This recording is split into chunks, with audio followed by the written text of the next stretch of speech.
Hey, friends, welcome back to the Spotlight. This is, of course, our show where we talk to the awesome folks who make the stuff that we love. And I am joined by comics and Star Trek legend, uh, Bob Greenberger. Bob, good evening. How you doing today?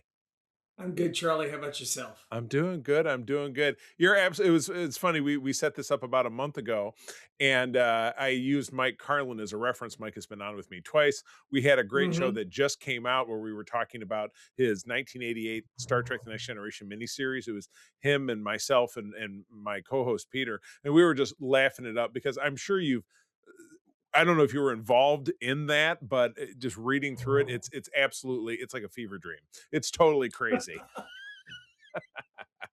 But Sounds but good. yeah, you've got a long history working in comics. I mean, let's get the ball rolling. Tell me about how you got into the business. Oh, wow. Here's the thing. The way I did it is I am a blessed victim of circumstance by being in the right place at the right time. I hear it a lot. Uh, I was a big time comic book fan and a collector. And then I discovered through one of my best friends this thing called fanzines. And from Right. there we heard about conventions in New York City. Was having the Phil Seuling July 4th conventions, and I started to attend those and then Phil started doing these things called Second Sundays, where on the second Sunday of the month it would be a dealer only event, and I got to know a number of the young professionals who were just hanging out collecting comics like the rest of us, and got to know a lot of the people putting out the fanzines. And there was this like coterie of New York fan people, uh, the majority of whom wound up going into work for DC or Marvel, because at the time Marvel was hiring left, right, and center, and DC was starting to finally add in some fresh blood as assistant editors. And we're talking And what's all the of a sudden, time frame? Early 70s, if I'm not yeah, mistaken. 70 to 72. Okay. So we're talking about people, at DC, they were known as the Junior Woodchucks. So it's people like Paul Right. Levitz and Alan Asherman and Tony Tolan. Other people like Tony Isabella, were being hired by Marvel to work as proofreaders or to help launch their British division. Yeah. Uh, so it was a really fertile time to be a comics fan and in the New York area as you're watching person after person try to, break in or get hired because they needed, a spare pair of hands. Um, so all of a sudden, a bunch of my friends had stopped doing fanzines because they were getting hired by DC and Marvel, notably Paul Levitz and Paul Kupperberg. And this was, it was like I was one step removed from it all. And unlike most of these people who wound up going either from high school or early college right into comics publishing, I wound up going to college and stayed in touch with everybody and started covering a lot of comics material that was going on from my college newspaper, which was Binghamton University in I did upstate that New too. York. Michigan State University, the state news. That was me. Hmm. So I'm graduating in May 1980. I had spent the spring applying to every job known to man in publishing in magazines, books, newspapers, and whatever. And the only company to call me back for an interview was Starluck Press. Now Starlog. I had been reading Starluck since the first issue in 1976. Oh yeah. Kirk and Really? Spock on that They first cover, as I recall. Uh-huh. Yep. And they brought me in. I show up in a suit because that's what you're told to do back in the Yep. 70s. Oh yeah. And the guy interviewing me, co-publisher Kerry O'Quinn, comes in jeans and cowboy boots and cowboy hat, and I feel so overdressed. That's awesome. So Kerry liked the clips he had seen and said, they're expanding and they need a managing editor for Fangoria. Would I be interested? I was like, yeah, but it wasn't going to start till September. So I happened to be telling Paul Levitz that, I'm graduating and I'm going to have to figure out what to do for the summer. And he goes, I'll put you on for summer help. I was like, yeah, I got a project I need done. So, why don't you come on in and do that? So, pretty much a few weeks after college ended, I wind up going to DC Comics as summer employee, sharing a really tiny, almost half office with Andy Helfer, who Jeanette hired a month previously to help her plan Wonder Woman's 40th anniversary.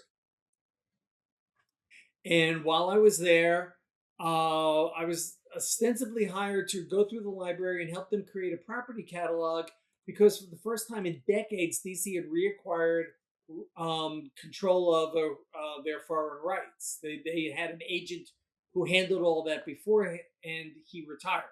So DC was just getting their arms around their foreign publishing for the first time. And I wound up starting to do that, which meant I sat in the library reading a lot of comics and taking notes. Oh man, it's tough. Yeah, really hard. Yeah, right. But I kept getting pulled off to do other things that was needed around the company. So like every morning when the mail arrived or letterers would show up delivering pages, they'd hand me a stack of original and go, here, make Xeroxes of the penciled lettered pages because Paul, as the editorial coordinator, had created this stopgap that these pages would be copied so that should anything happen to the penciled lettered pages, like they're lost in transit, left on the subway, whatever, um, they didn't have to go back to scratch. They had a work in progress set. So I'm busily copying original art, thinking this is cool. I'm seeing all the stuff in advance, seeing all the different ways pencilers did their work, and Joe Orlando was starting up a special projects department, and he starts calling me and Andy in to help him brainstorm or execute projects that were coming across his desk. So it was a real crazy period, and I learned quite a lot in a short period of time. Yeah. Wow. And you were off and rolling. Um, Yeah, I'll circle back to some more traditional DC stuff later, but first and foremost, I mean, you look. I set my camera up in this particular way just so you could see all this, and there's more Star Trek on the other side of me. But I live and sure. breathe Star Trek. You as well. I see. Spock is stuck to your file cabinet. I love the stack of Yes, he VHS is. tapes. By the way, that's I don't. I think that's awesome. But I've unearthed I've unearthed those because I need to digitize them before they crumble. disintegrate in or restored to history, I'm sure. But Yeah. um, I I've always been a Marvel guy, but the only DC comic I ever followed at all was Star Trek. And I will Okay. admit, I came along for Volume Two that started in 1989, so I didn't read the one that you were a big part of, which is the Volume One, which ran between I'm thinking like 80, 82, 84 to 88 or something like that. I'm trying to remember. It started, I believe, in '83 Okay, because gotcha. Star Except for Trek Star II: The Trek Two. Wrath of Khan Yep. came out in '82, was such a big hit. Marv Wolfman lobbied DC to say, "Hey, I did the Star Trek book at Marvel. It didn't work because of X, Y, and Z. Right. I want to This try is a crazy move. again."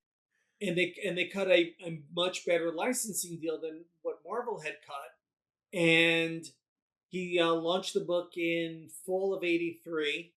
So when I got there in January '84, it was well underway. Yeah, excellent.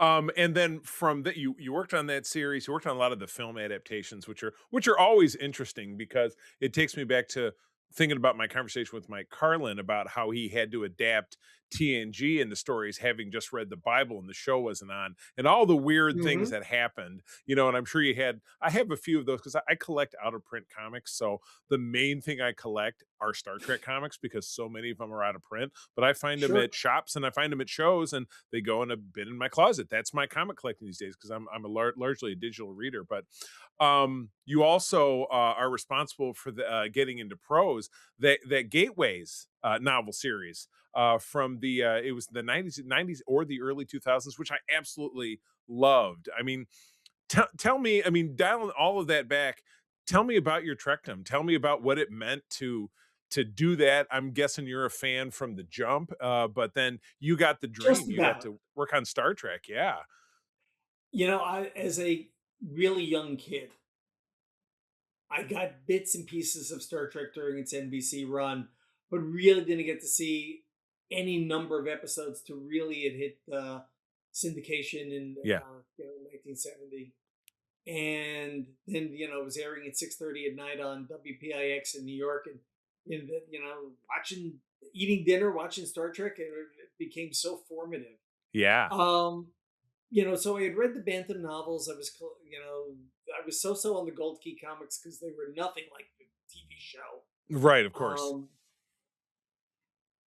but I was such a big fan. I loved writing about the conventions for my high school and then college newspaper, and then obviously got plugged in at Starlog. I mean, the first issue I had anything to do with was their motion picture cover, the one with Mark Leonard on it, number 42, I think it was, Yeah.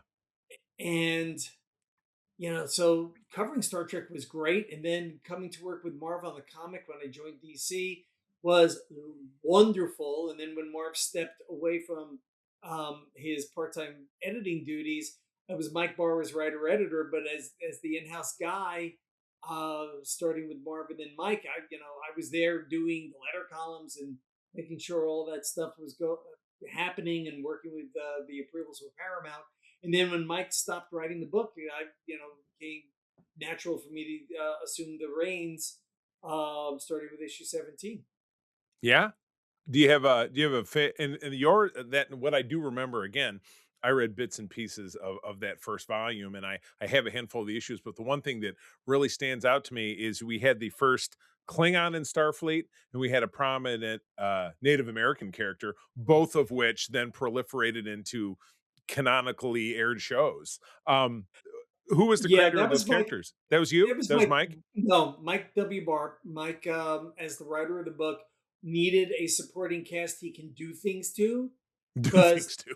Right. well, Yeah. I'm seriously, for dramatic purposes, you can give Kirk a concussion. You can't marry him off. You can't court martial him again, Yeah. or drum him out of Starfleet. You can't have him be a jerk like Bear Claw was. Yeah. Um, so Mike created all those characters and ran with them because it gave him fresh faces to bounce off the existing characters and to give them, the soap opera subplot elements that carried us through issue to issue.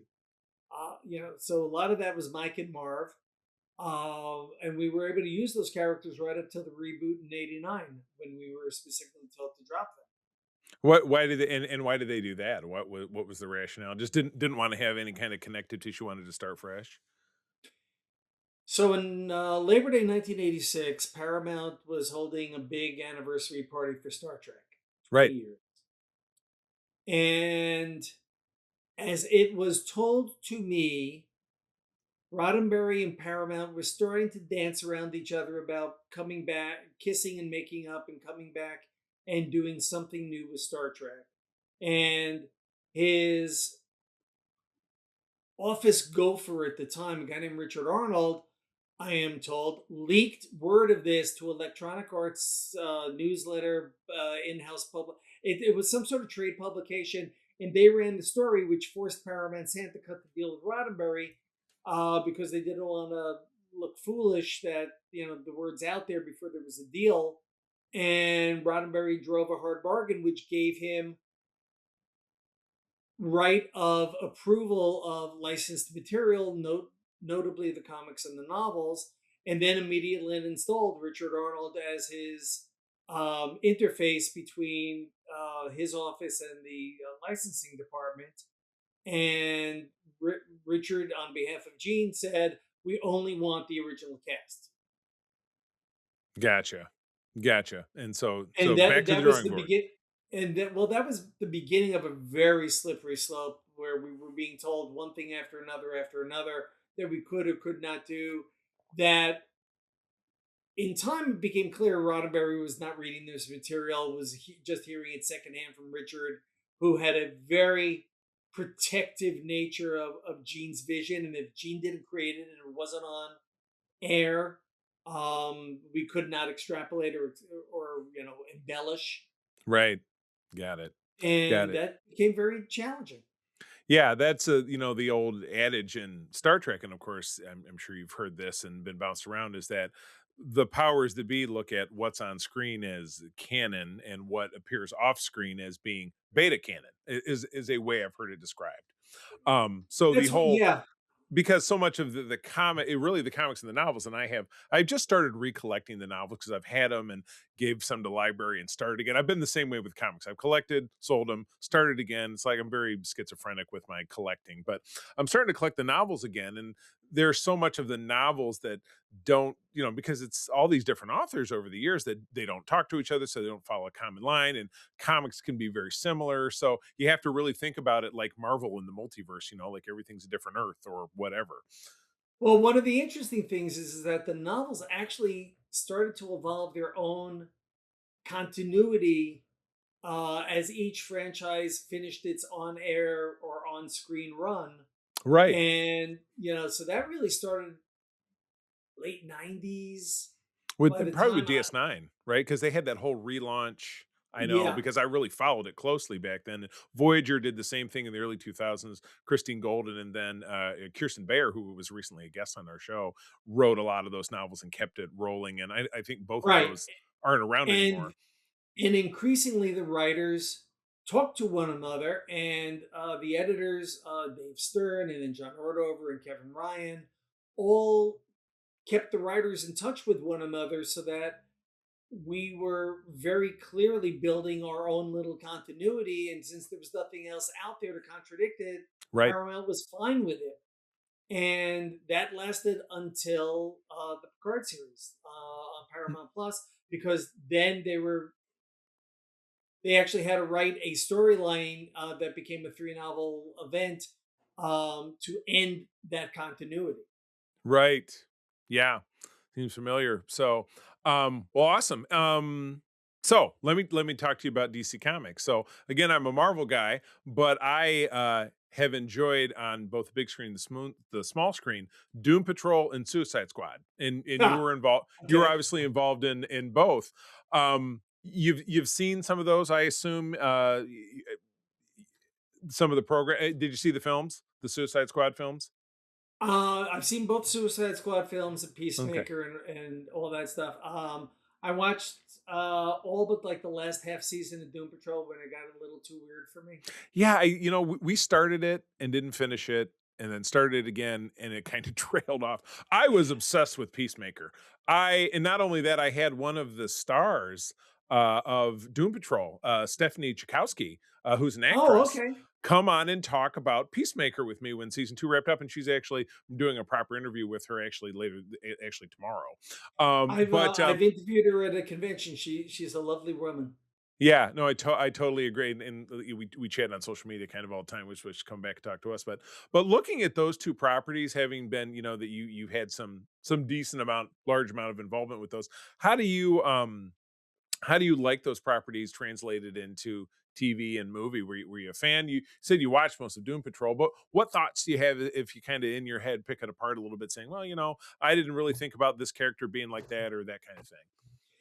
When I saw the first Suicide Squad movie, I recognized how much of it was coming out of the books I edited. And I kept thinking to myself, you've crammed too much into this and you're not giving the characters room to breathe. And I Yeah, really thought it was a tonal misfire. And I get the impression the director just didn't have enough time to do it the way he wanted to do it. I would love to see what his director's cut looked like, but I just thought there was just too much going on.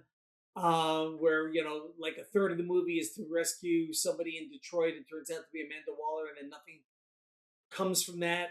It just felt like wasted time without really developing the characters. I think the James Gunn, The Suicide Squad, again, largely inspired by my run of the book with John Ostrander and Luke McDonnell, was far more faithful tonally, loved and it, yeah. it was terrific, and obviously gave us the great stuff on Peacemaker, which was more the Paul Kupperberg interpretation of Peacemaker, which came out after the success of the Suicide Squad comic. As far as Doom Patrol, it blew my mind that they took so much of the Grant Morrison stuff, and I was the editor who brought Grant onto the book. Um, they were able to translate so much of that weirdness to the screen, given the budgets for what was DC streaming at the time that had yet to become Max. And I thought visually it was really interesting. I'm not sure the writing held together episode to episode. Uh, but visually it's like, wow, it's everything Richard Case drew. It's like, this is Yeah. amazing. Wow, faithful adaptation. And then, that was because I we watched this one series we did actually watch all of recently was Titans, which I thought was terrific, but that introduced the television version of a lot of the Doom Patrol characters, and then which True. then quickly segued into this series. So, I should go back and give it a second. And that's what I told Stephanie. I said, "Well, I'll go back and we'll watch Doom Patrol," and I didn't. So now I have to tell her I didn't watch it. So I just have to go back and watch it. But I'm super psyched for Daredevil Born Again season 2, which starts tomorrow. So that's kind of my Yes. focus right now. I'm super psyched about that. So, Sure. um, yeah. So weird question, not comic related. So I was, reading your Oh, background, and of course you're reading on Wikipedia, so you hope what you're reading is true. So if it's not, I apologize. But no, my wiki page is about 15 years out of date, but it's, the rest of it was accurate. hey, that's good. Well, this is says you live in Fairfield, Connecticut, or at least that's what it says here. You see, it's out of date. I moved to Maryland 13 years Oh, no ago kidding. in 2 weeks. I taking a trip to Maryland. Actually, my mom lives in Maryland, south of DC. We're going out to spend some time with her. But anyway, it did say at the time, so you can transition yourself backwards in time to this. So Fairfield, Sure. Connecticut, over 15 years ago, it said you were involved in local politics. So Yes. my question is any part of that experience kind of found its way into your writing? Like you think about like, oh, not that it's a great example of like the Senate and Star Wars, you know what I mean? It's heavily politicking, but it's, the drama and the backstabbing of it all. Like, do you find that any part of being involved in something like that has influenced anything that you've put out there? It should have, and it hasn't, because I really don't think the right opportunity has presented itself, because so much of my work has been media tie-in stuff, and politics isn't a lot of, not a lot for Star Trek. Certainly not for things like Predator or Planet of the Apes. Some of the franchises I've written. I really would like to mine all that. I still have a lot of my old material from when I was an elected official. Uh, so it's still ripe to be used. Okay. Well, cool. We'll look for that big thriller of, Batman interjecting himself into the comings and goings of Fairfield, Connecticut. Well, up in New England, it was originally the town meeting where everybody in town would show up. Then it became a representative town meeting. So I was an elected representative for my district where I lived. I was one of five from the district. You'll appreciate this because I'm not a particularly religious person.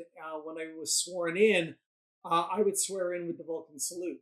No, terrific. I like it. And Peace and and the long last life. time and the last time that the swearing in happened, the town clerk returned the Vulcan salute. It's a great moment.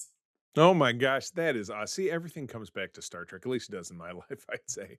Well, and these days, at least what it said in Wikipedia is true. You're an educator, correct? Or that's what it says on your website. Do you still Yes, teach? no, I when I left Fairfield, Connecticut, to come to Maryland to be near my daughter, I had just been certified to teach English and history, and came to Maryland, and I did teach in Baltimore County Public Schools for 3 years, and for the last 10 years, I've been teaching at a private Catholic school. Awesome. Good deal. Any Star Trek or comic stuff find its way into your teachings? You gotta say yes. Yes. In For my sophomores, I actually show the clip from the Omega Glory as Kirk explains the importance of we the people. Oh, we watch that episode we have my wife and I have a group of things we watch the week of the 4th of July, and that's one of them every year. I love it. I love it. Captain Ronald Tracy. Ugh. But it's more about the fact that the words have to mean something for everybody and how Right. important they are. Yeah, great speech. Yeah, and just the way Shatner reads the preamble there. It's really it's just one way to give them something visual to work with, and Yeah, I do a lot of clips about um, the importance of the Declaration of the Constitution, or the importance of voting, because my sophomores are 2 years away from being voters, right, and they're barely paying attention to what's going on in the world. I say, guys, you got to be able to step in the voting booth and know what you're doing. right, right. God, good for God. God bless. Good for you. Um, This has been awesome. Tell me what's on the docket for you. Tell me how you're still involved. What projects you have coming up, or maybe I don't know if you still work the con circuit. What do you got coming up? Yes, I still do conventions. East Coast area until somebody invites me and sends me somewhere else. So, the big show is Shore Leave, which started off as a Trek show and is now a multimedia show. Right? Yeah, I know it. So that's in Lancaster, Pennsylvania in July. I'll be there. A lot of our programming will be Star Trek 60th oriented, as are some of the guests they're bringing to the show, which is going to be great. Um, Writing wise, not a lot of Star Trek stuff these days. Really haven't written much about Star Trek um, since I did the Unauthorized History about a decade back. And so the writing I'm doing now is I've got a Sherlock Holmes story that'll be out this summer in Awesome. Cases by Candlelight Volume 5. It's me, Aaron Rosenberg, Hildy Silverman, and our publisher slash founder, Christopher D. Abbott. And then I I've know been, Chris Abbott. Yeah. okay, and I've been editing these anthologies called Thrilling Adventure Yarns, which are my tribute to the golden age of pulp magazines. And I pick your genre. We've got stories set in it, and I've been kickstarting these for the last bunch of years. So the fifth one will be out in July. Time to debut at Shore Leave. And in most of these volumes, I've got a story in it. Plus, I've been editing, and I get to hire all sorts of people from different walks of life, from the comic book world. I've got people like Stephen Grant and J.M. DeMatteis and Elisa Whitney, all contributing to the current volume, which excites me. Yeah. And working on in all the years, I've done short stories, I've done novels, media tie-in stuff, and I've done original short fiction. Now I'm working on my first original novel. It's a fantasy story. I've got the outline. I'm getting feedback on it, and it's weird that I've been writing for 40 years, and this is the first original novel I'm doing, Yeah. and so it's a little daunting. I'll bet. Yeah. That's awesome. Yeah, shore leave. My wife and I are representing our podcast at Trek Long Island. And that's in Right. June. So I'd love to tell you, I live in Michigan. I would love to tell you I could turn around and come right back and be at shore leave because I was looking at the website just today and it looks really exciting. So I Well, wish I could do them all. I was at Trek Long Island last year, and had she stayed the last weekend of May, I would have been there again. But unfortunately, it overlaps with my vacation, and I can't be in two places at once. Gotcha. Well, I'm excited. We're there as podcast guests, which this is the first time I've done anything like that to rep my show. I've been doing That's the going to show be for five exciting. years. Yeah, so I'm very, very excited. But maybe in the future, you'll be back and I'll be back. We can work together. But this has been totally awesome. Thank you for being here with me. I will list your website and some of the things we talked about on the show notes so people can check that out. But everybody, thanks for tuning in. And as always, visit our website and our Patreon at patreon.com/Secret Friends Unite to listen to great chats like the one I've just had with the awesome Bob Greenberger. Bob, thanks very much, man. Oh, you're welcome. I'm not sure I'm awesome, but I love the compliment. Well, I believe it. All right. Take care. Good night. This podcast is part of the Secret Friends Unite podcasting network, available on Apple Podcasts, Spotify, and podcast services around the galaxy, as well as video on our YouTube channel. You can support Secret Friends Unite by becoming a Patreon member, get bonus programs and more over at patreon.com/secretfriendsunite. Join our Discord community for even more discussions on all things geek. For all the latest updates on Secret Friends Unite, make sure to follow us on threads at secret.friends.unite and visit secretfriendsunite.com. Find our merchandise at TeePublic and Redbubble. Thanks for listening, and may the Force live long and prosper.